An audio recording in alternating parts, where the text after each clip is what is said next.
Alright, working on a little Briggs again today, and I think we should be able to finish it up. Not much to it. I made us a little kill switch here. We'll put that right here. We'll put the little air shroud on here, and then throw a sticker on there and maybe take it outside and start it up. So let me put you guys up here in the upper deck. In the sky box here.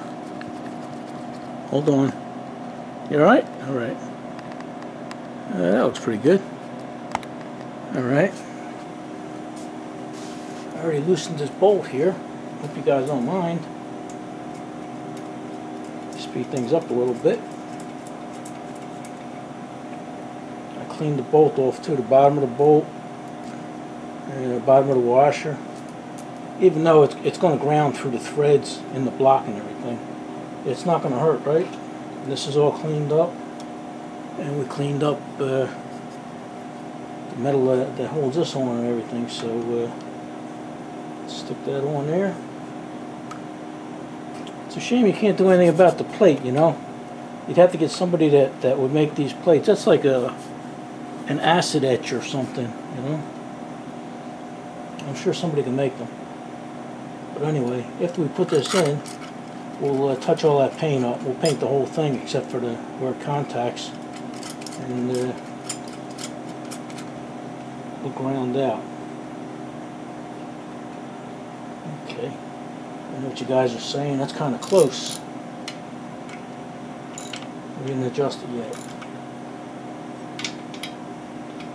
It's tough to find stuff to. It moved on me.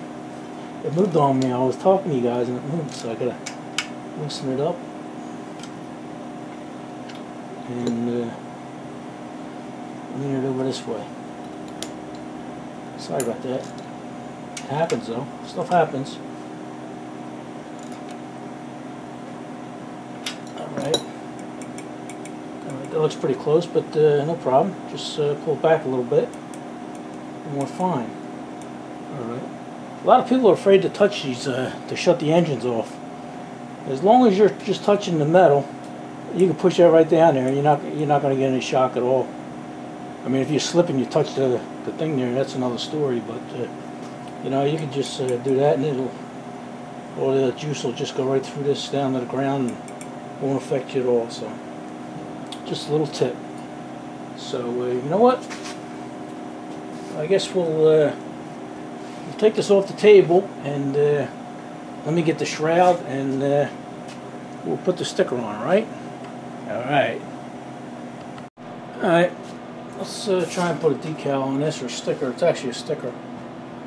And here's an original Briggs shroud, and you guys probably can't tell, but there's a decal on here, just barely visible, and this isn't critical. I mean, I've seen decals crooked and, you know, 2 inches down and up, but the most I've seen, the average is like the point is 1 inch from the end of the shroud. So I think that's where they look best too. So let's do that. I just happen to have 1 inch tape here, so lay it out up top. And since this is freshly painted, I'm going to take it and rub it on my shirt here, and that'll take off some lint, and it'll make this piece of tape not as sticky. You know, that way, you know, because we're just using it to line stuff up here. You know, you don't want to pull off paint, and it'll do it. It'll do that if you want it to. So just put that on real light. And the shroud here is 4 3/4. Like I say, this isn't that critical.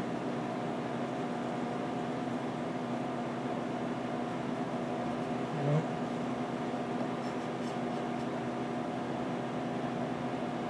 Pretty close, actually. 4 1/2.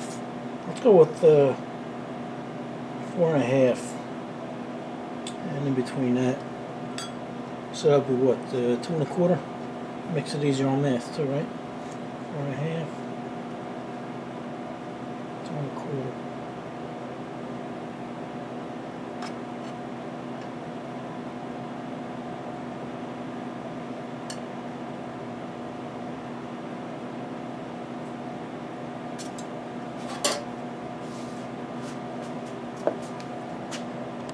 Alright, I had to shut you off. I made a blooper here, so take 2. I was looking at the wrong line on the ruler here. It's actually 4.25. So that would make it 2 1/8.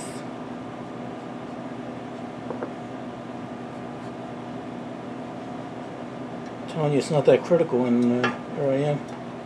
It would have been off center, so yeah, we got our center line. And this is a new sticker. I've never tried this kind before. This is like it has a cellulose thing on there, and looks like they might have printed it from the back. I don't know, but I had to cut it out myself. It was actually on a big square piece. So we'll try it. Like I say, it looks good. It's a good looking sticker. You know, there isn't anybody that makes a good looking decal anymore. And even the decals, they're outrageous. You know, they're like $10–15 a piece, but that's what they're getting for it. So yeah, what I do is I usually spray. This is just Windex, and then that'll give you. You can actually. I try to keep my hands off of the sticker too. That'll let you put it down and move it around, and you can line it up.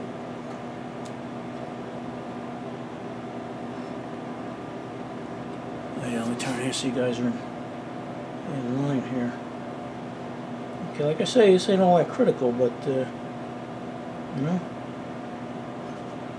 the straighter it is, the better it looks. Okay, and then we'll just push the water out.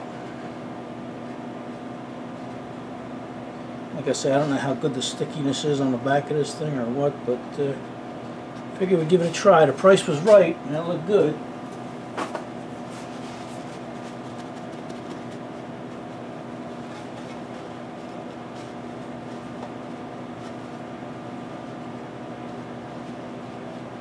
And after all, it is decoration, right? That's all it is.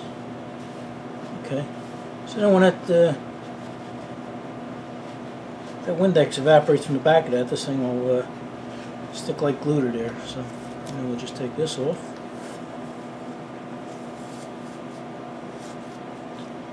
There we go. Pretty good looking. Yeah, some of the stickers they got out there now, you know, nobody can reproduce the Briggs gold. But this looks pretty good, so we're happy with that. Now let's get the engine. We'll stick that on there. All right, let's put the shroud on. On this side here, let me turn this around for you. This here has a washer, and you got to put that bolt on before you put the gas tank on. And they give you a slit where you at. Right here, there's a slit on one side and a hole on the other. So they make it so you can put this on without taking the gas tank off. Here's another tip of the day. When you're trying to put these on, like if you have it right here, the magnet's on the side. When you're trying to put it on, you know, the magnet is trying to pull it, you know. So if you line your magnets up with your coil, you can maneuver it without it sticking. Just a little tip. Let me go around the other side there so I don't get in your way.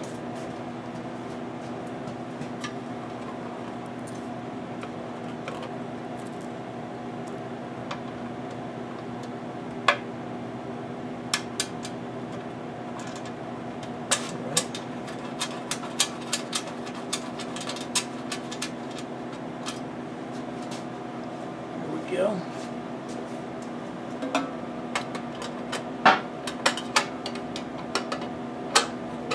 Alright, let me tighten this side up. And then we'll tighten the other side up. And you're not looking. It's going to take me a little bit to get under there. Alright. Alright, we're all buttoned up here. All ready to start. I'm probably not going to start just for a couple of days. But you'll see it in this video. You know, because I don't have any oil right now. I got to put oil in it and fuel it up. And it's supposed to be nice, and it's supposed to be like 60 degrees in a couple of days. So maybe we'll take it out then. But like I say, you guys will see it in this video. But right now I'm going out, pick up some oil, and grab something to eat. So we'll see when we come back. We'll see. Maybe we'll see in a couple of days. Who knows? All right. We'll see you when we see you. All right.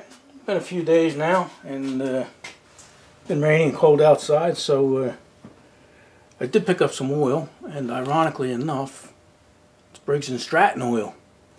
And I had a little bit of a price shock there, you know. I mean, last time I bought, this is straight 30, you know. It's like the cheapest stuff you can get. Yeah. Last time I bought this, you know, we used to buy this all the time in the 70s. Because we had the dirt bikes and stuff, and they used to mix that with straight 30 weight. And we always used to wait for it to go on sale at Sears. Because you could get it for a case that would be 24 quarts for like $13.99 or something to go on sale for. So that's like the last time I bought it. So this stuff was like under $1 a quart.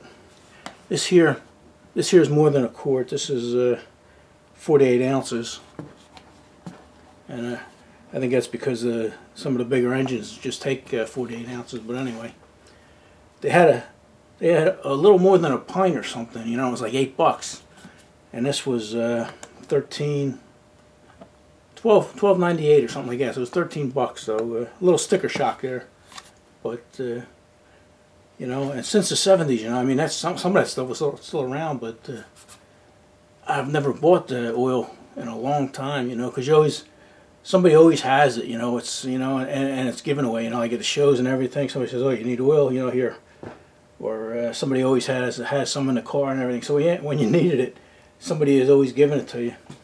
So funny little story, but I guess $14 back in the 70s. Was a little different. So it's a Briggs engine. We're going to put Briggs oil in it. I know I probably paid twice as much for this because of the name on there.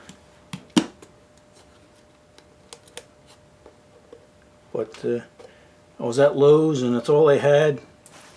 And for me to get on up to Walmart, it would have cost more to go pick up, you know, oil. This thing's only up to here.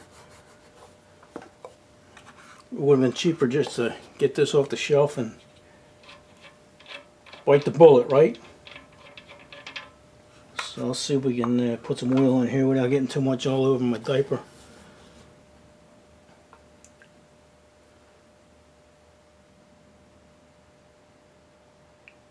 I can actually see down that little hole. It's dark, but I can see it.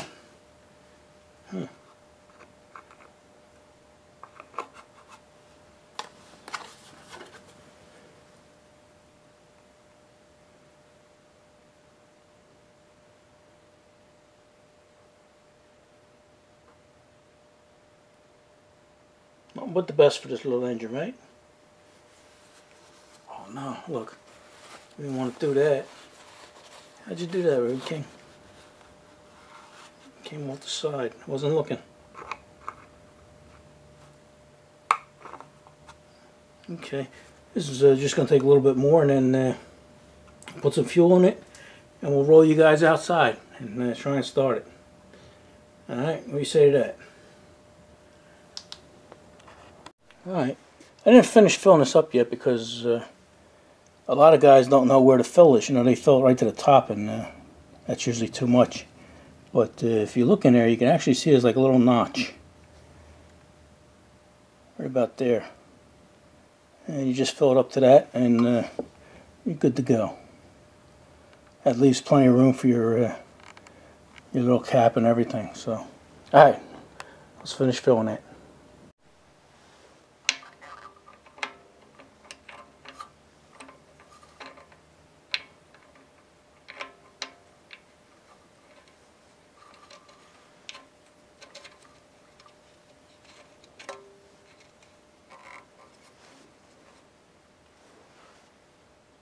Alright, it's kind of damp out here, and it feels like it's not going to clear up for a while, and it is a little chilly. It's supposed to go up 65, but that just never happened. You know, it's probably around 50 degrees, which isn't bad. But a full disclosure here, I have started the motor already. You know, the engine. You know, only because of that valve. You know, I knew that valve would work, but I wouldn't know how well it would work. So I started up, and another thing with these lever engines, you know, you don't get the full revolution. You know, you don't have a string you're wrapping around 1,000 times and then pulling and rotating this engine. That lever, you're spinning this engine 1/4 of a turn. You know, you're going from here to here, and that's it. And you just gotta hope for the best. But I did have it running, and I did have to tune it a little bit, but I just want to let you know, this ain't one of the one pull wonders. Alright. You guys on there? Okay, can you see? And if you hear any rattling, it's these clamps I got, Still rattle, but let's give it a go. And watch your hand. I hit my hand on the top of that head. I like to rip the skin right off.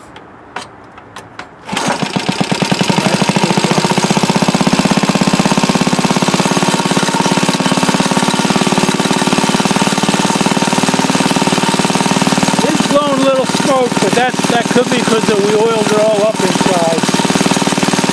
Should clear up.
This engine ain't going to be one of the revving engines. It's going to be a... Oh no. What'd you do, Road King? Like I say, this engine isn't the best, but it's there.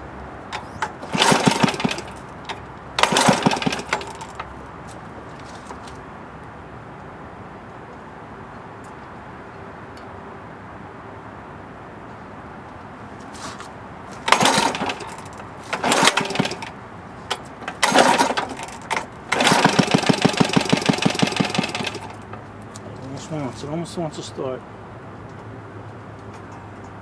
Let's give it a good idle.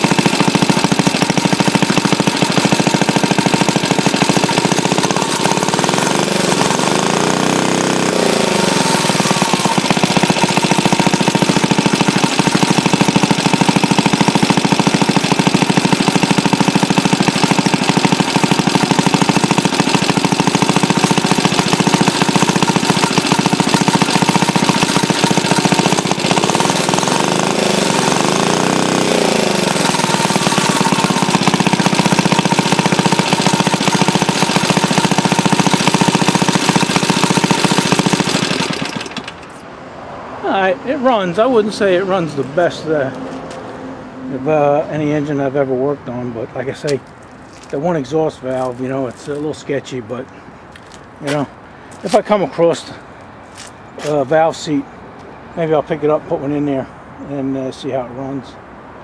It even rings, you know. We'll see. If it clears up, it'll be okay, but you know, it is what it is, you know. It was a seized up scrap engine. Now at least it's something you can bring to a show and, or give to a kid and let a kid play with it. So let's give it another try.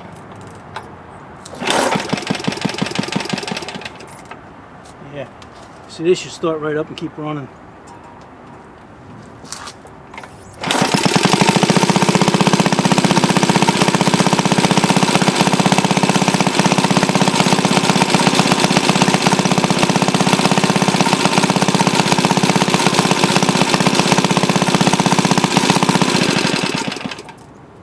Yeah, you probably wouldn't even notice if you had a rope start on there. Instead, like I say, you know, you're only pulling that, you're only rotating that engine a quarter of a turn. So that's where we're at, you know. Hope you guys enjoyed it, and we will get this thing running right. Just you know, I think we'll start with that valve seat, but we're happy with it. So what do you guys say? Enough of this? All right. Thanks for sticking around with us.